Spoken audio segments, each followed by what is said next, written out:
Sharing a great meal with people you care about, it's hard to beat, right?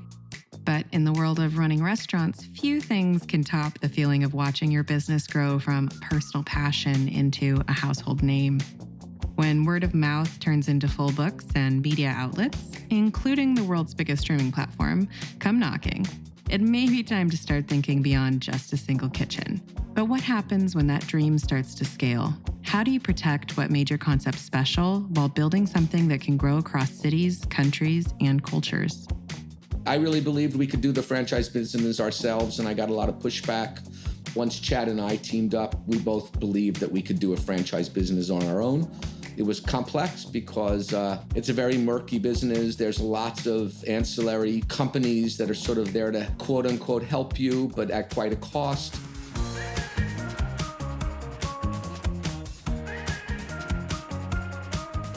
Our guests today are Ivan Orkin, chef, founder, and ramen pioneer, and Chad Combs, director of operations at Ivan Ramen.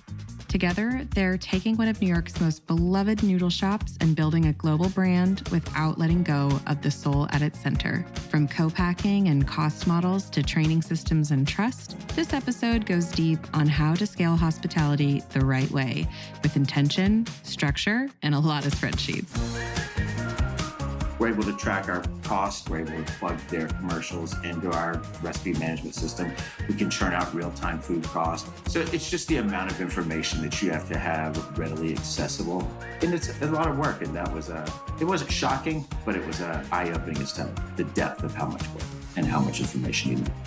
I'm Rachel Stainton Marcus, and this is Science of Service, the podcast where we uncover the strategies behind building successful hospitality businesses. Whether you're a seasoned operator or just starting out, you'll find insights and inspiration to help you thrive. And if you're dreaming of your first franchise or rethinking how to grow without compromise, this episode really is one you can savor. Let's get into it.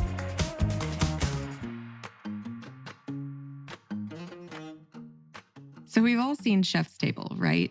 That multi-season, award-winning Netflix documentary that dives deep into the passions and philosophies of some of the world's most celebrated chefs, dramatically set to the tune of Vivaldi's Four Seasons. I'll assume you have. If you're listening to this show, you're probably into that sort of thing. But hey, if you haven't, maybe you're just too damn busy running operations to sit through hours of beautifully lit shots of people doing exactly what you're doing, but probably with a few more tweezers. I totally get it. But the folks who have appeared on Chef's Table are a pretty exclusive bunch, considering just over 50 episodes have aired, including the spinoffs. So when you do land a spot on the show, it can make a serious impact. And that's something Ivan knows firsthand. He was one of the Chef's Table OGs featured back in 2017. By then, he'd already made a name for himself in Japan and New York, first for being a ramen chef who wasn't Japanese, and second, of course, for making incredible ramen. But here's the thing. Fame was never the goal. I had a lifelong dream of opening my own restaurant. I had a very specific idea about what that would be. Clean, bright, accessible, enjoyable, delicious, inviting, hospitality-driven, even though it was a tiny shop. And when I was opening the shop back in those days, ramen shops were still quite down and dirty affairs and not exactly inviting. Of course, I'm generalizing. There were inviting, lovely shops at the time, but they were fewer than nowadays. Ramen has become mainstream. Every type of person eats ramen. But back when I started, once again, generalizing, it was really more of a guy food and a blue collar food and not really as much a family food or a food for women to eat. Because when I was doing my research, I would bring my children and I would often feel quite unwelcome. And I really wanted to have a shop that was different from that. So I when you think about what was my concept was have a delicious restaurant with really great food. I don't think those things are exclusive to any type of cuisine or concept. I expected my goal was to be successful, but obviously it was a bit of a lark to open a ramen shop, even putting aside that I'm an American and Japanese is my second language. But quite honestly, I never really thought of those as obstacles. It was more that I had never had a ramen shop and I was learning on the fly and I had no one to teach me but myself. Yeah. And Chad, I wanted to ask you, how did you first get involved with the brand and what drew you to this concept in particular? I've been involved with the brand for 9 years. I started as the general manager at Ivan Ramen. I had just left my previous job and I was looking for a new challenge or a new opportunity.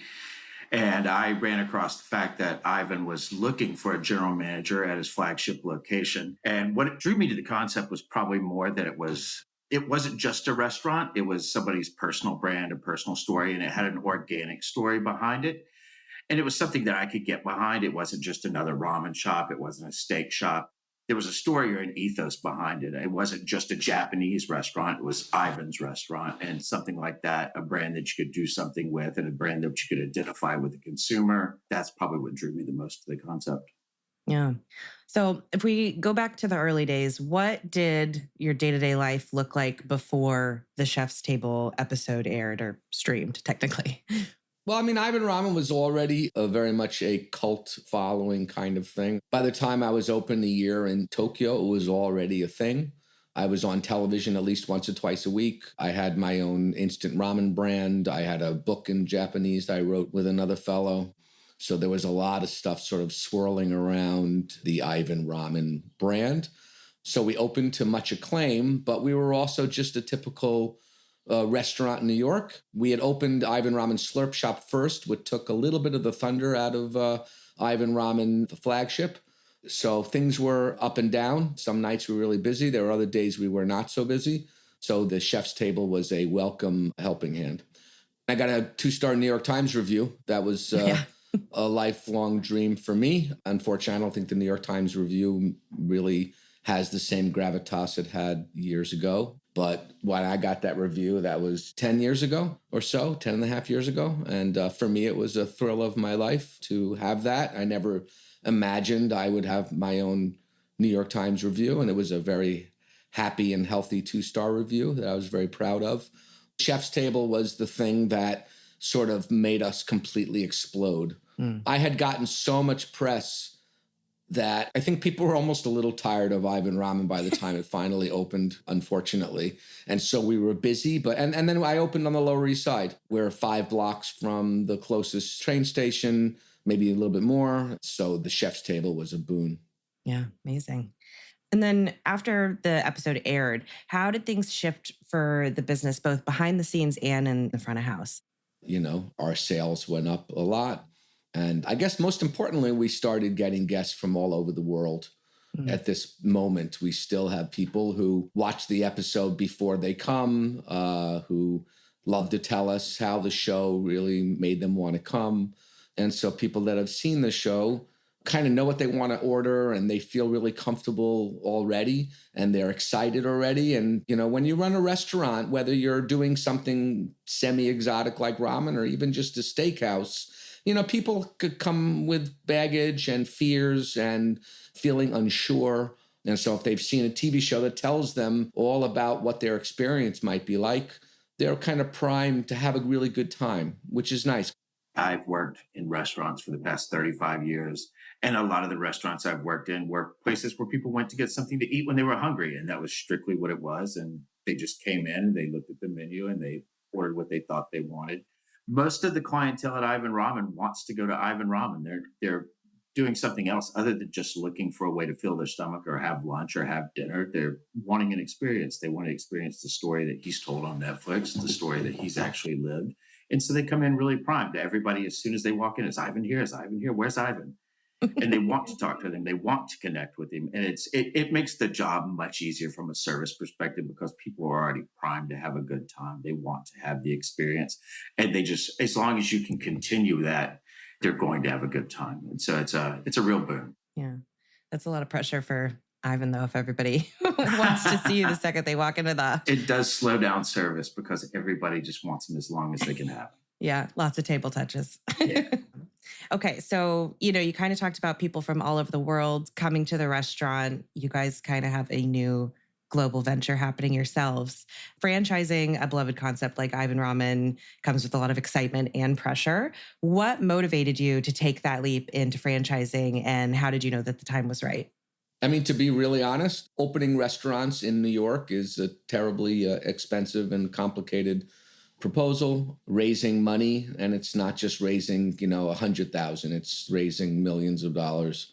And I think we were fortunate. And I mean, I've worked really hard. And then Chad, of course, for 9 years has worked really hard. And we've built a brand.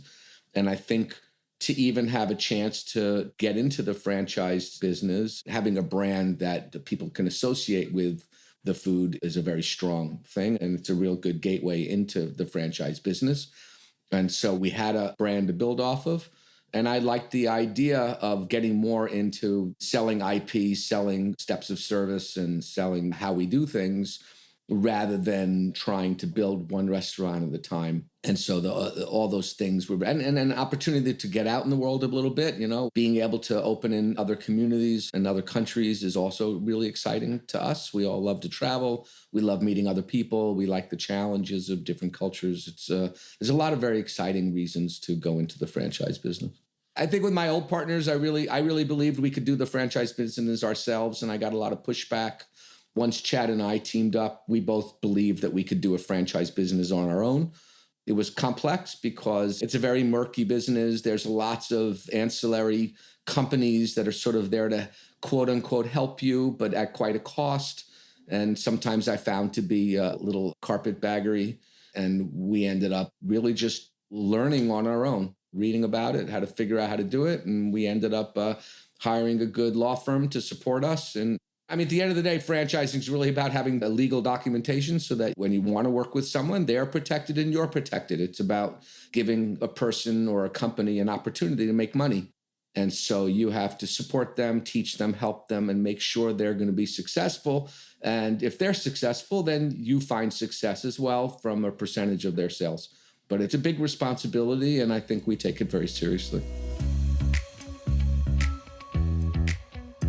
Ivan's love for ramen runs deep, and it's not just about the noodles. It's the culture, the hospitality, the sense of joy that comes from creating something simple and soulful and then sharing it with the world. And when you add Chad to the mix, someone who not only believes in the brand, but helps bring order to the beautiful chaos, well, that's a partnership built for scaling. But franchising isn't just about opening more doors. It's about protecting what made the first one so special. The care, the consistency, the hospitality, at least when it's done right. And as Ivan said, making it sustainable for everyone involved takes a ton of research, lots of planning, and a great team. So, what exactly does it take to turn a cult favorite into a replicable, scalable global business? How do you build the systems, the training, and the trust that franchising demands? One of the reasons we thought that Ivan Ramen in particular was a great idea for franchising is because the labor model is a very simple model. In terms of execution, you don't need a 3-star Michelin chef. You can have just a chef that understands how to manage people, how to set up systems, how to follow directions. The food itself is relatively easy to execute on. What we found when we traveled was it's very hard to source Japanese ingredients. And it's very hard to maintain the same level of quality that we maintain at the restaurant because we've been doing it for years. Yeah. And so as we traveled, we found, well, we couldn't find this. So we needed to find a substitute. So we'd have to rewrite recipes, find different ingredients, and we'd actually have to streamline everything for whatever location we were doing the pop-up in. And that was actually the hardest part of everything. And so we started to find, as we went to different areas, different regions, different countries, is that we weren't able to find all the ingredients that we wanted. And we weren't able to find the exact spec on a lot of the items we used. And so we thought amongst ourselves, and we turned to the idea of co-packers to get a standardized product. So, for example, our pork chashu, to make sure that every location we wanted to open had access to the exact same quality, exact same spec, exact same product that we were going to be giving to the guest. We found it to be a better idea to standardize that by looking for somebody that could produce that and distribute it in the market that we were going into. This project's taken us 2.5, 3 years. We're constantly vetting suppliers, doing project management. We may have 4 different people working on a chashu sample, and it's tasting it, giving feedback on it. And it's staying engaged. It's the same thing, never staying complacent. It's like, well, we could get something a little better. And you're like, oh, this is fine. We could roll this out. But it's like, well, that's not exactly what we wanted. So it's just a matter of calibrating your expectations, especially in terms of timelines. Expansion does not happen quickly. I mean, Ivan could also probably agree to that. We wanted this to start probably a year ago, and it's taken longer, but it's taken longer because we haven't lowered our benchmark for what we're looking for. So every time we run into a roadblock, we're like, well, we could cut corners and end up here and still get this done, but it's not exactly what we want to roll out. So, I mean, there's something to be said about just these small victories. It's like, oh, we found this one person that can make this one thing, and it's finally what we want. So we can fold that into our business and make them a partner, and then just keep looking for new people that can replace the things that we can't maintain by being there all the time. And so I think that speaks more to the franchising side of it, but I was exactly right about the New York location.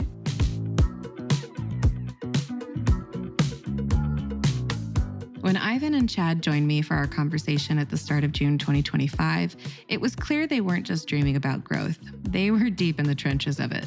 They'd already put in a ton of the prep, creating the documentation, locking in the systems, and working with co-packers to maintain consistency even across continents. But as anybody in hospitality knows, opening a second location, let alone building a franchise, is a whole different game.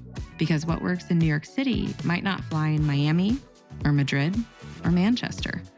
And while structure is key, so is flexibility, which begs the question, how are they actually supporting new franchise partners on the ground? And how do they keep things consistent without being rigid? Ivan and I are both leaving for Las Vegas to open our new location in the Venetian on June 9th. We've had our culinary director on the ground there. The team for the Venetian came to train last month. They learned all our processes, learned all the steps of service. Our culinary director went out there to make sure that everything was set up correctly. Now he's tweaking things that weren't quite right. He's testing all the recipes. And then Ivan and I will be out on Wednesday and we'll basically taste everything, help train the staff pre-opening, and just make sure that everything's lockstep the same way we do it in New York City. And we'll be there for several weeks, and then we'll be back periodically to check on the quality control and make sure that all SOPs are being followed, and to make sure that people are having the same experience that we want them to have.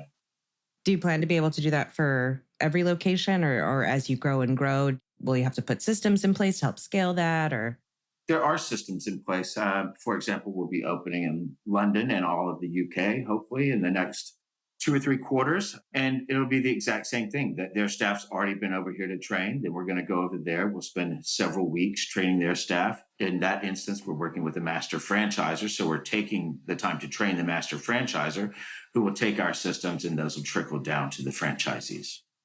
And, Ivan, because this is a personal brand, I know it's a team, you and Chad are partners, but it's, Ivan is your name. Your name is on the product.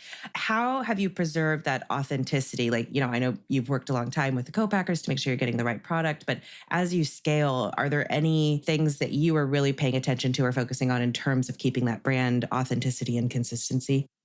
I really, really feel strongly that, of course, every concept has unique trappings, whatever it is, logos and artwork and music or uniforms or style of food, whatever it is you do. But at the end of the day, attention to detail, hospitality, those are the things that I think differentiate our brand. My shops in Japan had similar comments as my shop in New York. It's friendly, it's accessible, it's flavorful, it's fun, it's clean, it's bright, it's a good time.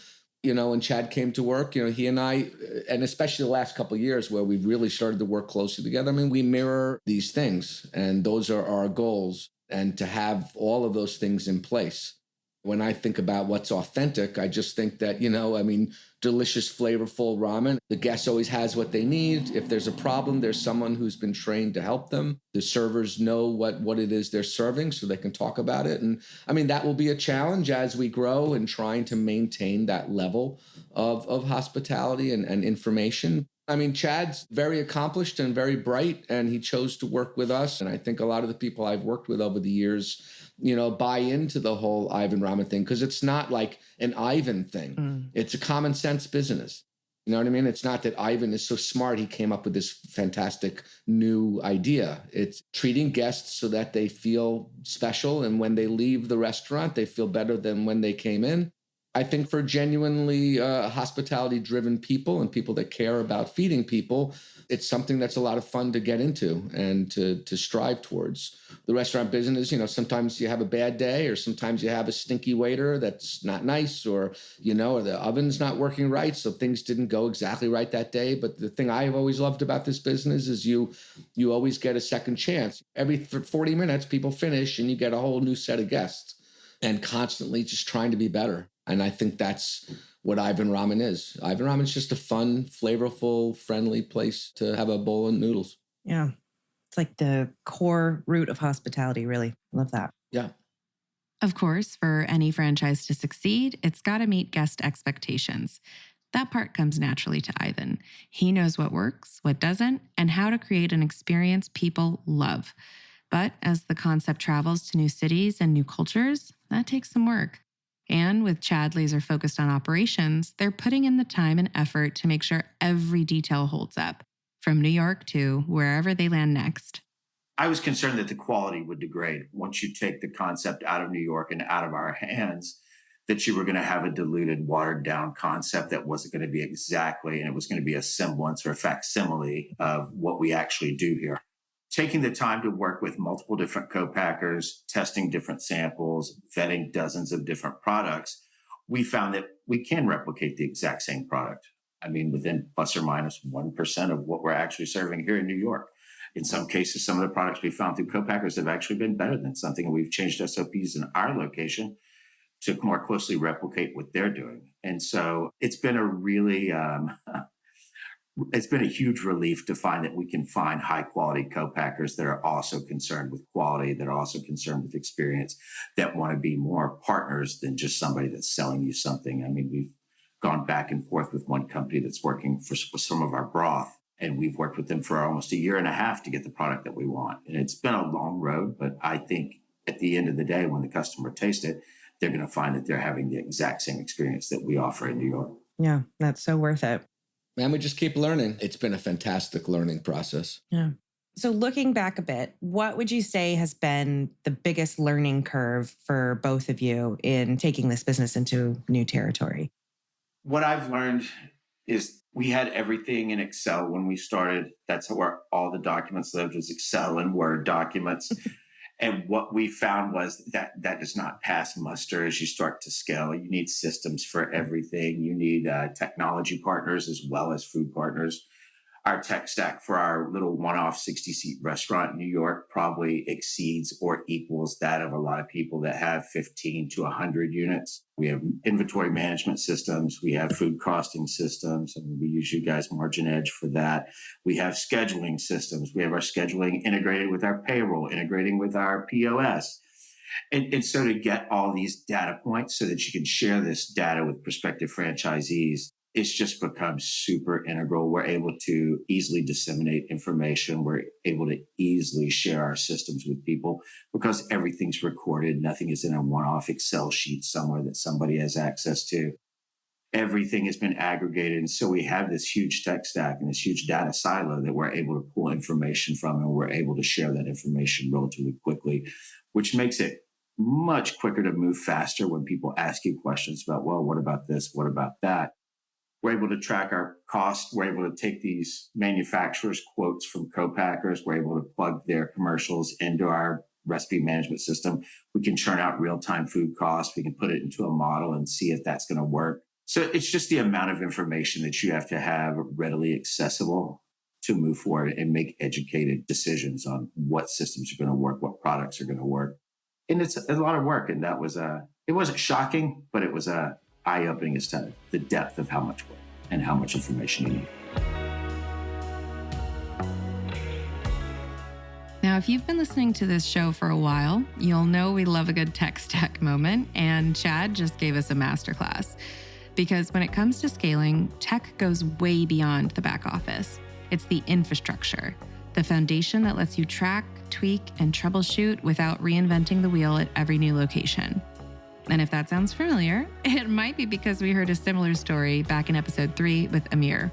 When he visited the Margin Edge HQ, he shared how having the right systems in place made all the difference when scaling his business with private equity. His takeaway? build the stack before you hit scale. And that's exactly what Chad and Ivan are doing, turning data into decisions and making their systems as replicable as their ramen. So, what other advice would they offer to founders or operators who are thinking about franchising their concept? Standardize everything you do. Don't have it in a Word document. Have systems set up, have a place where you're aggregating the information, have detailed information on everything you're doing, build out your pro formas, do everything you can on the back end before you engage anybody for a franchise. Otherwise, you're going to end up spending more money. You're going to end up having to go back to the drawing board and delay everything. The more you can get everything in order in terms of your systems, your manuals, your recipes, have everything completely standardized in one place before you even consider doing franchising. Yeah. And obviously you said, you guys have kind of taken your time with this. Do you think that people should expect it to take a long time, should wait for the right opportunities, anything along those lines? I think the standardization of all your documents and all your recipes and your labor and your everything like that is going to help an independent restaurateur as much as it helps a group. It does require an initial output of effort, but that effort, once you have everything set up, it sort of maintains itself. So I think it's worth doing for anybody. It's also just if you work with other people, we do pop-ups. Now, if we're going to go to some hotel to do an event or another restaurant group, we can send them recipes very quickly and easily. We can send them pickup sheets with pictures. I mean, we're a very small company. We're franchising with fewer locations. We're starting with one. And I think the fact that we have such an established brand and we have such an established all of our information allows us to kind of jump ahead a little bit. And hopefully within the next 9 months or a year, we'll have a bunch of units. And so we'll be in a better position to really expand. But at the end of the day, it's really about being able to support. If you want to work with you can't ask someone to be your franchisee if you don't take them making money very seriously. I see a franchisee as any customer.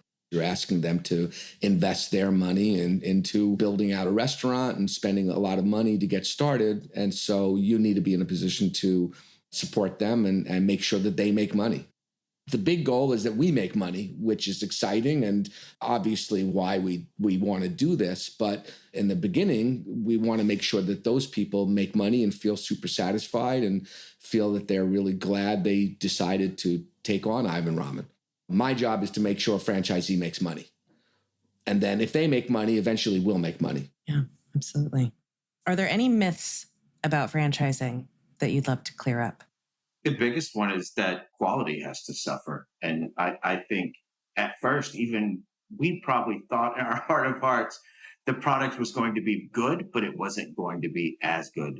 If you're diligent, if you don't settle, and if you take the time to vet dozens and dozens and dozens of people, you can get quality at the same level that you're looking to get. It's not easy. You can't just Google who makes this product. You have to start networking inside of the business, networking with other people that co-pack. You have to vet every single angle that you run across. And you can get the exact same quality. I mean, we've done the same with the noodles. We've done the same with the broth. We've done the same with our pork chashu, which is our center of plate protein. And we found that we can maintain the exact same quality. And I didn't think that was going to be possible. And it turns out it is. It's a lot of work. Okay. Final question. If you could open the next Ivan Ramen in any city in the world, no business plan needed, no barriers, just your pure imagination, where are you opening it and why? Somewhere cold, right? Maybe like Germany. Germany's like my next, I imagine. There's so many wonderful cities across Germany that would be fantastic to open ramen shops in. What do you think, Chad? I would agree. Northern Europe, Germany would be fantastic. Yeah. To have an Ivan Ramen in Berlin would be amazing. Yeah. We're excited to open anywhere that would have us. And as I said, as we get better at what we do and as we're able to open more shops and show that those shops are successful. And obviously the best way to sell franchises is to have the franchises that are open making money and doing well. And so that, a potential franchisee looks at the model and they say, wow, those numbers are great. I want to get on this. And, oh, that looks like it's pretty easy to follow. And, oh, it's not that hard to set up. And that's that's our goal. That's the groundwork we've been building with the tech stack and the vendor list and the broths and all these different things that we're doing to ultimately make it something that a potential franchisee could find lucrative and hopefully enjoyable. For me, I really genuinely love ramen. I've always wanted more people to know about Japan because that's my great love. And with Ivan Ramen, I think we've inspired a lot of people to visit Japan or learn more about it, which is important to me. And I think, Chad's really good at business building. I'm not a natural born, well, maybe I'm a natural born businessman, but it's not something I ever went to school for or really planned on doing. But Chad's so good at just understanding the numbers and how to work within all these systems and everything. I think it's been invigorating and exciting to try to grow this and to actually have something that you can be really proud of. I started this in 2007. And believe it or not, I when I started it, I had my little book of scaled recipes. And I did imagine this day of somehow we would scale this business, because I've always thought that growing something is important. And obviously earning a little bit more money so you can have a little more flexibility in your life is also quite exciting. So together we're growing this, and we have a great team that's working with us. And hopefully we'll do this again in a couple of years, and we'll be talking about all these shops we have around the world.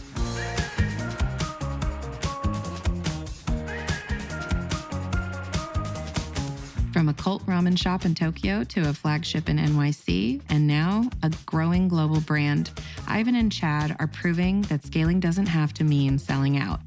It's still about joy, still about hospitality, and still about putting the guests first.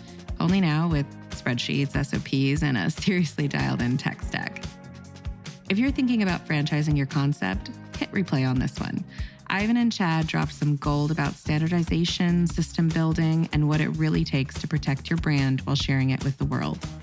Huge thanks to Ivan and Chad for taking the time to chat with us, especially with multiple new franchise launches just around the corner. And thank you for joining us for this season's final episode of Science of Service. If you enjoyed the show, please rate, review, and subscribe, and pass it along to that friend who's knee-deep in kitchen repairs and KPIs. I'm Rachel Staten Marcus. I hope you'll join me next time.